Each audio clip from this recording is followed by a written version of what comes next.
महेश और रमेश 5:3 के अनुपात में लाभ हानि बांटते हैं। उनकी पूंजी क्रमशः 3 लाख एवं 2 लाख थी। साझेदारी संलेख में यह व्यवस्था है कि एक पूंजी पर 12% की दर से प्रतिवर्ष ब्याज दिया जाएगा। रमेश को शुद्ध लाभ का 5% कमीशन दिया जाएगा। वर्ष का शुद्ध लाभ 1,23,000 रुपये था। लाभ हानि नियोजन खाता बनाइए। अब इस सवाल में हम देखते हैं कि महेश की पूंजी 3 लाख है, रमेश की पूंजी 2 लाख है और उस पे हमको ब्याज देना है 12% और कमीशन जो शुद्ध लाभ पे निकलेगा, शुद्ध लाभ है 1,23,000 और कमीशन जो निकलेगा वो है 5%। तो सबसे पहले हम इसकी गणना कर लेंगे कि गणना करके पूरा रख लेंगे कैलकुलेशन कि क्या क्या लाभ हानि वितरण खाते में हमको करना है। सबसे पहले हम इसकी गणना करेंगे पूंजी पर ब्याज की गणना। तो पूंजी पर ब्याज की गणना में सबसे पहले गणना होगी महेश की पूंजी है 3 लाख, तो 3 लाख गुणित 12/100 क्योंकि 12% दिया है पूंजी पर ब्याज तो 12% लेंगे अपन। 12/100 बराबर हो जाएगा 36,000। वैसे ही हम रमेश की पूंजी निकालेंगे। रमेश की पूंजी 2 लाख दी है तो 2 लाख गुणित 12/100 बराबर 24,000। तो महेश की पूंजी निकली है 36,000 और रमेश की पूंजी निकली है 24,000। अब कमीशन के बारे में बोला है। कमीशन में यह बोला है कि शुद्ध लाभ पर 5% का कमीशन लगाना है। तो शुद्ध लाभ कितना है 1,23,000। 1,23,000 का 5% हम अगर निकालते हैं तो निकलेगा 6,150। मतलब 1,23,000 गुणित 5/100 बराबर 6,150। तो ये कमीशन भी निकल गया, ये पूंजी पर ब्याज भी निकल गया। अब अपन देखते हैं कि लाभ हानि वितरण खाता कैसे बनाएंगे। सबसे पहले अपन लाभ हानि वितरण खाता लिखेंगे। उसमें विवरण आएगा, राशि आएगा, फिर विवरण और राशि, इधर आ जाएगा विकलन और उधर समाकलन। सबसे पहले जो एंट्री आएगी वो आएगी पूंजी पर ब्याज की। पूंजी पर ब्याज किस में होगा, महेश और रमेश पर। तो महेश का कितना था 36,000, रमेश का है 24,000, दोनों को जोड़ेंगे तो आ जाएगा 60,000। तो यहाँ राशि वाले कॉलम में अपन 60,000 रख देंगे। फिर कमीशन किसका निकालना है, रमेश का निकालना है। तो कमीशन अपन ने कितना निकाला था उसमें 6,150, तो वो 6,150 अपन यहाँ लिख देंगे जो अपन ने गणना में करके रखा था 6,150। अब उसके बाद देखते हैं कि और भी कुछ दिया है, और तो कुछ भी नहीं है। तो फिर अपन सीधा शेष जो शुद्ध लाभ जो क्वेश्चन में दिया हुआ था 1,23,000 वो अपन समाकलन साइड में लिखेंगे तो कितना हो जाएगा, शेष लाया गया, शुद्ध लाभ कितना है 1,23,000। जब इसको हम जोड़ेंगे तो पूरा हमारा आएगा और उसको घटाने के बाद जो हमारी जो लाभ आएगा, जो हमारा लाभ हानि पूंजी खाते में जो वितरण करना है साझेदारों के, वो जो आएगा वो होगा 56,850। अब इस 56,850 को हम जो अनुपात दिया हुआ है, अनुपात क्या दिया है उसमें 5:3।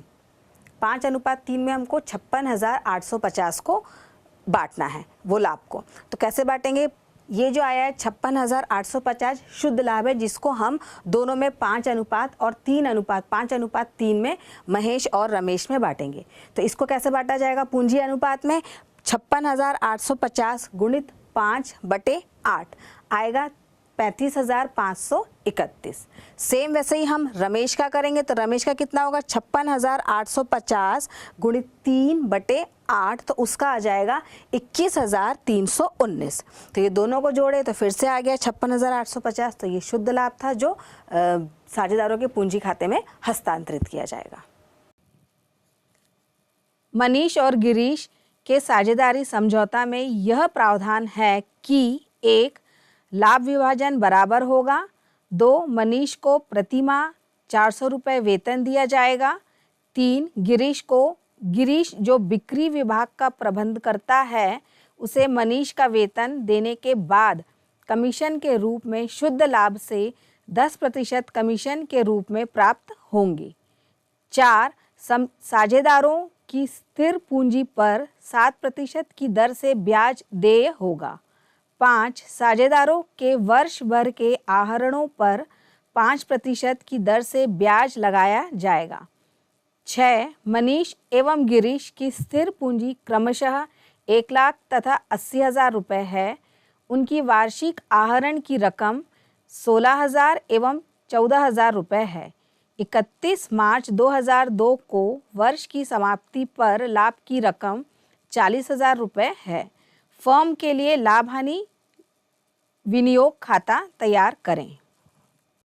इस सवाल में हम देखेंगे कि मनीष की जो पूंजी है वो 1 लाख, गिरीश की पूंजी है 80,000 और उस पे हमको जो ब्याज देना है, मतलब पूंजी पर जो ब्याज देना है वो है 7%। उसके बाद हमको मनीष का कमीशन दिया है जो हमको शुद्ध लाभ पे निकालना है। तो शुद्ध लाभ कितना है उसमें 40,000। उस 40,000 पर वेतन देने के बाद कमीशन निकलेगा और कितना प्रतिशत निकलेगा, वो 10% निकलेगा। आहरण दिया है मनीष का 16,000 और गिरीश का 14,000। उस पे भी ब्याज देना है, कितना देना है, 5% देना है। तो हम पहले ये सारे गणना कर लेंगे ताकि हमको लाभ हानि वितरण खाता या लाभ हानि नियोजन खाता बनाने में आसानी हो।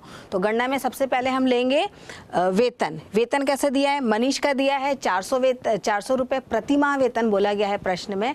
तो प्रति माह अगर 400 है तो पूरा 12 महीने का कितना लेकर अपन गुणित 12 कर देंगे।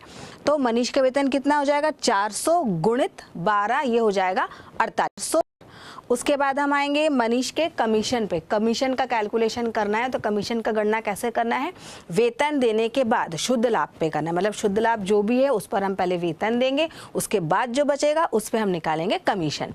तो वेतन शुद्ध लाभ कितना दिया है, उसमें 40,000 दिया है।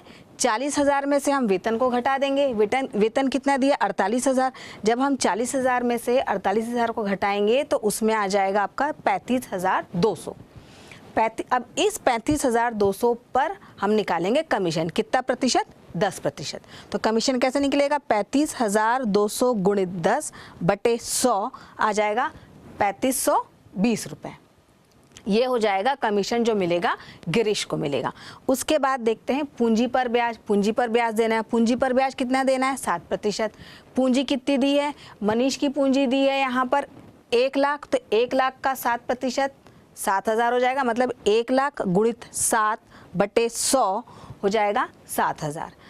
गिरीश की पूंजी दी हुई है 80,000। 80,000 को हम 7 से गुणा देंगे, मतलब 80,000 गुणित 7 बटे 100 आएगा 5600। तो ये हो जाएगी गिरीश की पूंजी। अब हम देखते हैं आहरण पर ब्याज, क्योंकि आहरण पर ब्याज पर भी गणना करना है जो दिया हुआ है क्वेश्चन में। आहरण पर ब्याज पर जो हमको निकालना है वो है 5%। तो उसमें आहरण कितना दिया है, मनीष का आहरण दिया है 16,000 और गिरीश का आहरण दिया है 14,000। तो मनीष का आहरण 16,000 गुणित 5 बटे 100 हो जाएगा 800 और गिरीश का आहरण हो जाएगा 16,000 गुणित 5 बटे 100, ये हो जाएगा 700। तो आहरण पर ब्याज कितना निकला है, मनीष का 800 और गिरीश का निकला है 700।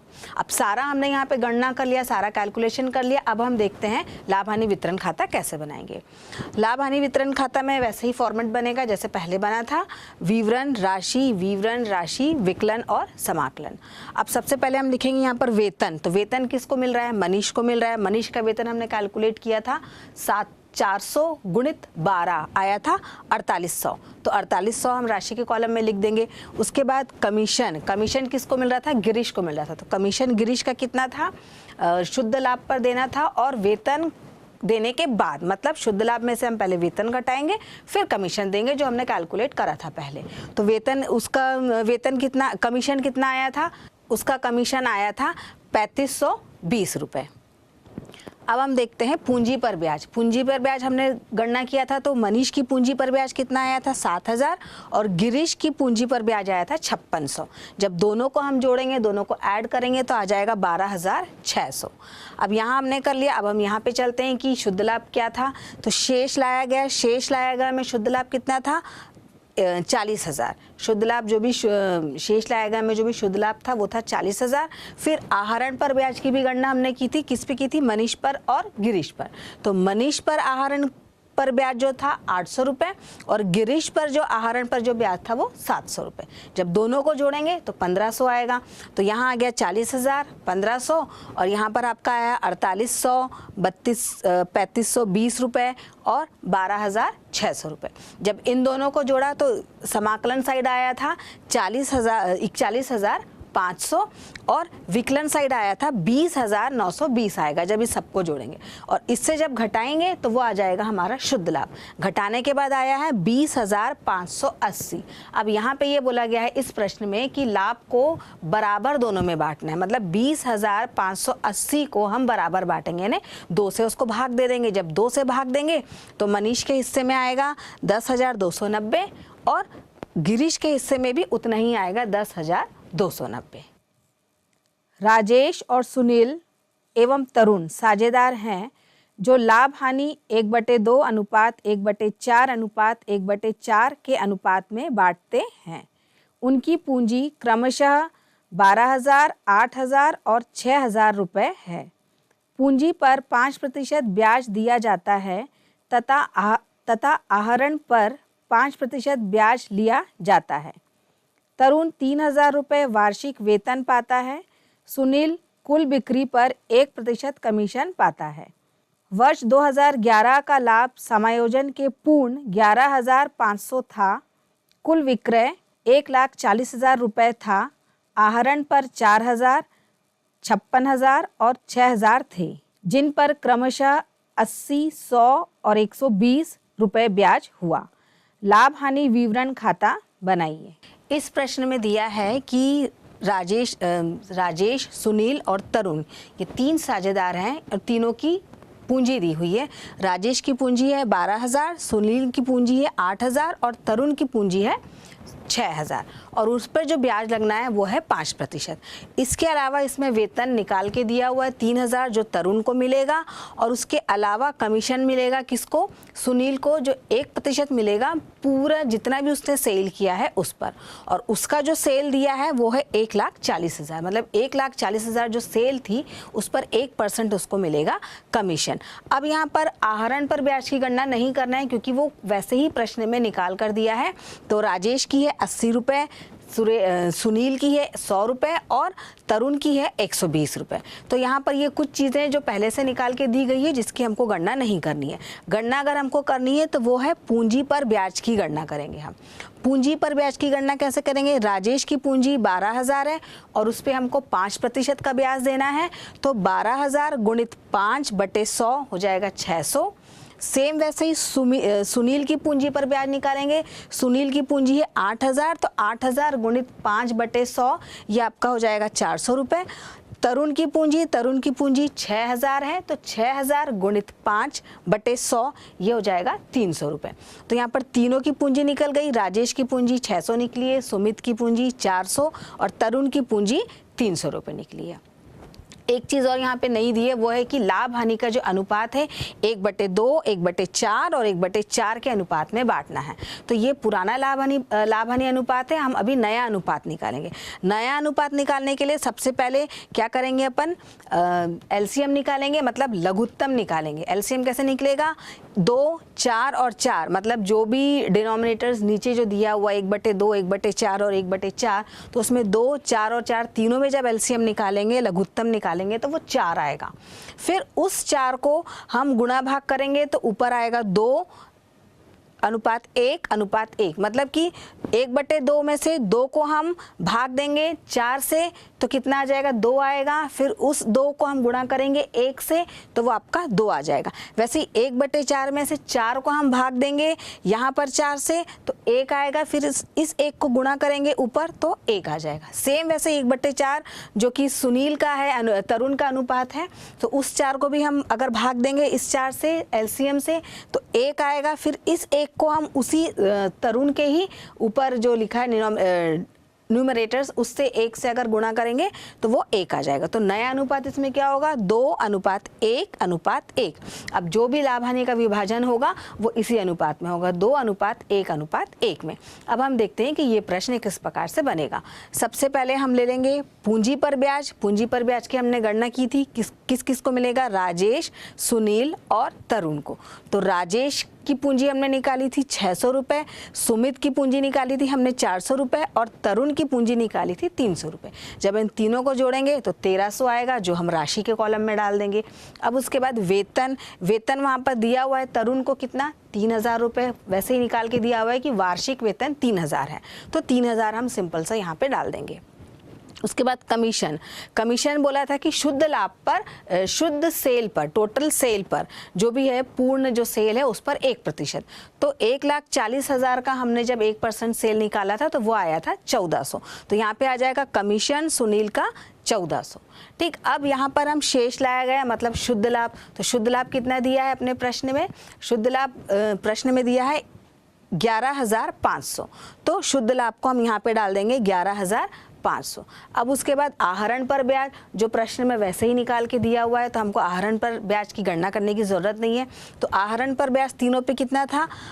राजेश का 80, सुनील का 100 और तरुण का 120। ये तीनों को जब जोड़े तो ये हुआ थी 300 रुपये, जो हम राशि कॉलम में समाकलन साइड लिखेंगे। अब जब हमने उसको जोड़ा 11,500 को और 300 रुपये को, तो हमारा टोटल जो है योग वो आया है 11,800। यहाँ का योग 11,800 हुआ है और यहाँ का योग जो भी था 1,300, 3,000 और 1,400 को जब हमने जोड़ा तो यहाँ का योग आया है 5,700। जब इस 5,700 को 11,800 से हम घटाएंगे तो आएगा 6,100। 6,100 जो है वो शुद्ध लाभ है, जो साझेदार के पूंजी खाते में हस्तांतरित होगा शुद्ध लाभ को। तो अब इस 6,100 को हमने नया अनुपात निकाला था 2:1:1। तो इस अनुपात में तीनों साझेदारों में बटेगा। 6,100 को हम तीनों में बांटेंगे, तीनों के अनुपात में। तो तीनों का अनुपात क्या है? हम राजेश का निकालेंगे 6,100 गुणित 2/4। इसको जब गुणा भाग करेंगे तो ये आएगा 3,050। फिर जब सुनील का हम करेंगे 6,100 गुणित 1/4 तो उसका आ जाएगा 1,525। सेम वैसे ही तरुण का जब हम भाग निकालेंगे 6,100 गुणित 1/4 तो 1,525 और इन तीनों को जोड़ेंगे तो 6,100। इस प्रकार से ये वाला सवाल बनाया जाएगा। 1 अप्रैल 2006 को आकृति और बिंदु वस्त्र निर्माण के व्यवसाय में साझेदारी करती हैं, परंतु कोई भी लिखित समझौता नहीं है। उन्होंने क्रमशः 5 लाख तथा 3 लाख रुपए की पूंजी लगाई और 1 अक्टूबर 2006 को फर्म में 20,000 रुपये ऋण के रूप में दिए, जिस पर ब्याज के लिए कोई लिखित समझौता नहीं हुआ। 31 मार्च 2007 को वर्ष की समाप्ति पर फर्म का लाभ 43,000 रुपये हुआ। दोनों साझेदार लाभ के बंटवारे के आधार ब्याज के सवाल पर सहमत नहीं हो सके। आपसे अपेक्षा की जाती है कि आप दोनों के बीच लाभ के बंटवारों का समाधान निकालें तथा अपने समाधान निकालने के पक्ष के लिए उचित तर्क प्रस्तुत करें। अब इस प्रश्न में दिया है कि आकृति और बिंदु 2 साझेदार हैं जो वस्त्र का व्यवसाय करती हैं और दोनों के बीच मध्य में साझेदारी है, मगर इसमें किसी प्रकार का भी लिखित समझौता नहीं हुआ है। इसमें यह दिया है कि आकृति की जो पूंजी है वो 5 लाख और बिंदु की जो पूंजी है वो 3 लाख। इसमें किसी प्रकार का पूंजी पर ब्याज का भी प्रावधान नहीं है, ना लाभ कैसे बांटना है उसका प्रावधान दिया हुआ है। तो इन दोनों के बीच में यह तय नहीं हो पा रहा था कि पूंजी पर ब्याज कैसा दिया जाएगा। और यहाँ पर आकृति लोन भी दे रही है फर्म को, जो है 20,000 का, जो उसने दिया है 1 अक्टूबर 2006 को। ना यह तय हुआ है इसमें कि अगर वो पूंजी, अगर वो ऋण दे रही है तो ऋण पर कितना ब्याज दिया जाएगा। तो यहाँ पे सबसे पहले हम देखते हैं कि ऋण पर ब्याज कितना होगा। जैसे कि इस क्वेश्चन में दिया है कोई भी लिखित समझौता नहीं है। जब लिखित समझौता नहीं होता है तो उस स्थिति में पूंजी पर ब्याज नहीं दिया जाता है, लाभ हानि जो भी रहता है उसको समान अनुपात में बांटा जाता है, और अगर किसी प्रकार का ऋण है तो उस पर 6% तक का ब्याज देने का प्रावधान होता है। तो यहाँ पर आकृति जो लोन दे रही है 20,000 का फर्म को, तो उस पर उसको कितना ब्याज मिलेगा? 6% का ब्याज मिलेगा। तो हम ब्याज की गणना कर लेते हैं किस प्रकार से होगी। आकृति का ब्याज, आकृति का लोन कितना है? 20,000। 20,000 पर 6 महीने का ब्याज। 6 महीने का कैसे होगा? 1 अक्टूबर से लेकर 31 मार्च, मतलब अक्टूबर, नवंबर, दिसंबर, जनवरी, फरवरी, मार्च, 6 महीने हो गए। तो 6 महीने का लोन निकलेगा और 6% वहाँ दिया है तो 6% के हिसाब से निकालेंगे। तो ये हो जाएगा 20,000 गुणित 6/12 गुणित 6/100। इसको गुणा भाग देने से आ जाएगा आपका 600 रुपये। और यहाँ पर जो लाभ दिया है शुद्ध लाभ वो है 43,000। अब हम यहाँ पर देखते हैं किस प्रकार से हमको लाभ हानि नियोजन खाता बनाना है। सबसे पहले तो हम यहाँ पर यह लिखेंगे कि अगर साझेदारों के मध्य समझौता नहीं है, अगर समझौता का अभाव है, तो उस स्थिति में साझेदारों के ऋण पर ब्याज 6% का ब्याज दिया जाता है। पूंजी पर ब्याज नहीं दिया जाएगा क्योंकि कोई प्रावधान नहीं था, और लाभ का वितरण समान अनुपात में किया जाएगा। मतलब तीनों जो दोनों साझेदार हैं उन दोनों को बराबर बराबर अनुपात में लाभ का विभाजन किया जाएगा। अब हम यहाँ पे देखते हैं कि लाभ हानि वितरण खाता कैसे बनाते हैं। सबसे पहले अपन ले लेंगे शेष लाया गया, जो पिछला शुद्ध लाभ है वो 43,000। यहाँ पे आ जाएगा ऋण पर ब्याज। ऋण पर ब्याज आकृति का कितना निकाले थे 600, ऋण पर ब्याज आकृति का निकाले थे 600, तो वो 600 रुपये यहाँ लिख देंगे। तो मतलब खाली यहाँ पर ऋण पर ब्याज की ही गणना होगी, पूंजी पर ब्याज की गणना नहीं होगी। तो इसलिए यहाँ पे सिर्फ 600 रहेगा। फिर हम 43,000 में से 600 को घटाएंगे तो 42,400 आएगा। अब 42,400 जो आया है वो है लाभ, जो दोनों में बराबर बटेगा समान अनुपात में। मतलब 42,400 को हम 2 से भाग दे देंगे तो आ जाएगा 21,200। तो 21,200 आकृति को भी मिलेगा लाभ और 21,200 बिंदु को भी लाभ मिलेगा। तो इस प्रकार से साझेदारी संलेख के अभाव में ये नियम के द्वारा सवाल को बनाया जाएगा। सीता और गीता एक फर्म में साझेदार हैं। 1 जनवरी 2003 को उनकी पूंजी क्रमशः 60,000 एवं 50,000 रुपये है। उन्हें पूंजी पर 7.5% ब्याज दिया जाता है। सीता ने 1 जुलाई 2003 को फर्म को 16,000 रुपये का ऋण दिया। गीता को 8,000 वार्षिक वेतन दिया जाता है। 31 दिसंबर 2003 को लाभ उपर्युक्त समायोजन के पूर्व 18,000 रुपये था। लाभ हानि नियोजन खाता बनाइए। इस सवाल में दिया है कि सीता और गीता एक फर्म में साझेदार हैं। सीता की जो पूंजी है वो 60,000 और गीता की पूंजी 50,000 दी है। अब उसी पूंजी पर ब्याज जो दिया हुआ है 7.5 या 7.5% का पूंजी पर ब्याज देना है। 1 जनवरी 2000 को ये वाला साल स्टार्ट होगा, साल चालू हो रहा है, उसी समय से ये लोग साझेदारी में आई हैं। उसके बाद सीता ने ऋण भी दिया था 1 जुलाई 2003 को 16,000 का फर्म को, और गीता को वार्षिक वेतन दिया जा रहा है 8,000। उसके अलावा शुद्ध लाभ जो 31 दिसंबर 2003 को है वो है 18,000। अब यहाँ पर हम देखेंगे कि पूंजी की गणना या जितने भी गणना है वो कैसे करना है। सबसे पहले हम आते हैं पूंजी पर ब्याज की गणना।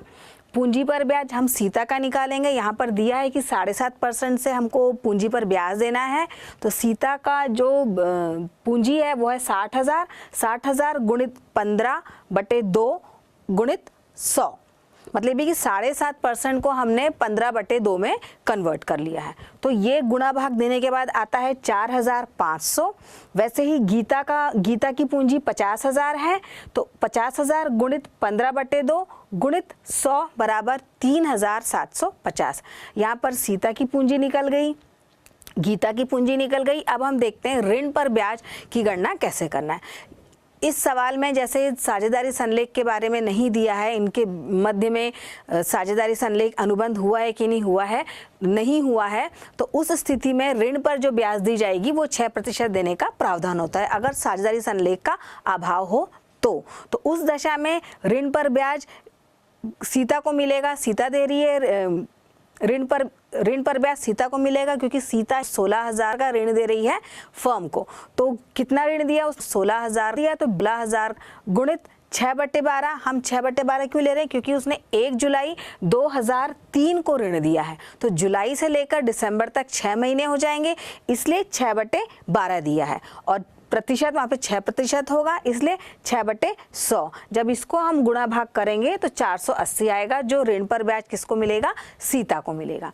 अब हम देखते हैं यहाँ पर लाभ हानि वितरण खाता कैसे बनेगा। सबसे पहले हम लाभ हानि वितरण खाता का जो फॉर्मेट है वो बनाएंगे, विवरण, राशि, विकलन और समाकलन। सबसे पहले इसमें लिखेंगे हम शेष लाया गया। जो शेष है 31 दिसंबर 2003 को 18,000 है, जिसको हम यहाँ लिख देंगे। अब उसके बाद पूंजी पर ब्याज की हमने गणना की थी। सीता की आई थी 4,500 और गीता की आई थी 3,750। जब इन दोनों को जोड़ेंगे तो आ जाएगा 8,250, जिसको हम राशि वाले कॉलम में लिख देंगे। अब उसके बाद वेतन, वार्षिक वेतन किसको मिल रहा है? गीता को मिल रहा है, जो क्वेश्चन में दिया है पहले से ही। कितना मिल रहा है? 8,000। तो उस 8,000 को हम राशि वाले कॉलम में लिखेंगे। उसके बाद ऋण पर ब्याज किसको मिल रहा है?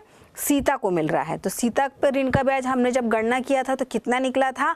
480। तो 480 भी ऋण वाले कॉलम में विकलन में आ जाएगा। अब उसके बाद यहाँ पर 18,000 है और इधर जब हम 8,250, 8,000 और 480 को जोड़ेंगे तो आएगा 16,730। अब इस 16,730 को हम 18,000 से घटाएंगे तो आएगा 1,270। इसमें जैसे कि शुरू में ही बोला गया है कि किसी प्रकार का अनुबंध नहीं हुआ है। जब अनुबंध नहीं होता है, साझेदारी के मध्य में जब अनुबंध नहीं होता है, कोई सनलेख नहीं रहता है, उस स्थिति में जो भी लाभ आएगा या हानि आएगा वो बराबर अनुपात में बांटा जाता है। तो इसलिए 1270 को बराबर अनुपात में बांटेंगे। मतलब 1270 को हम 2 से अगर भाग देते हैं तो कितना आएगा? 635 और 635। तो 635 सीता को लाभ मिलेगा और 635 गीता को भी उतना ही लाभ मिलेगा, जो उनके पूंजी खाते में हस्तांतरित किया जाएगा।